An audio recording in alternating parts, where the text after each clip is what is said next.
assimile les chrétiens et prend les pratiques romaines, cache dans l'église.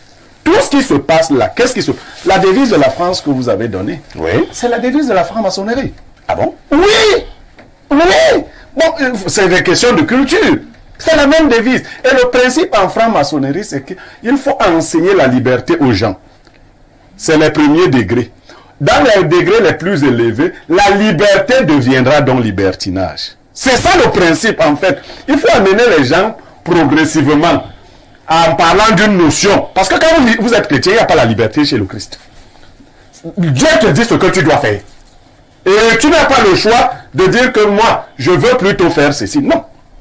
Ta liberté consiste à obéir aux ordres de Dieu. Et il y avait des gens qui s'opposaient à cette franc-maçonnerie, parmi lesquels des gens comme Jean-Jacques Rousseau, qui vous disaient que la liberté, c'est l'obéissance aux lois. Ce n'est pas faire ce que... La France, donc, avec la franc-maçonnerie, nous a d'abord enseigné la liberté. On a évolué, les gens ont commencé à être libres, et ils n'ont pas vu comment, progressivement, ils devenaient libertaires. Parce que le but final, c'est que l'homme dispose de lui-même. C'est ça le but final. Donc, la France est bien évidemment la fille aînée de l'église catholique romaine, qui elle-même n'est pas chrétienne, qui est paganiste. C'est ça, et les Onangini le savent. Maintenant, quand on revient à ce qui s'est passé, les grandes sectes ont toujours pratiqué ces choses-là. Les grands initiés savent que ça existe. Vous comprendrez la position de quelqu'un comme Paul Biya. Paul Biya, il connaît ce qui se passe là. Dans les grands ordres, les grands maîtres avaient des moments d'orgie. Ils faisaient, même en Égypte, ils faisaient des bêtises.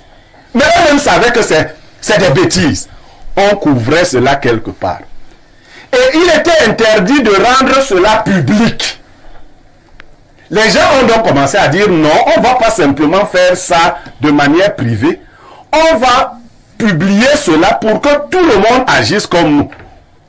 Tout ce qui est décrit là est dans la Bible. Vous avez bien fait de remarquer qu'ils n'ont pas attaqué cette fois-ci les musulmans. Charlie Hebdo est encore là pour leur rappeler que les musulmans n'acceptent pas ce genre. Vous avez dit que vous êtes laïque. Pourquoi vous prenez les symboles chrétiens pour présenter vos événements? Vous êtes laïque, non? La laïcité, c'est aussi le respect des religions. Vous ne pouvez pas prendre notre Christ pour en faire une bouffonnerie. Mais c'est pas ça la laïcité.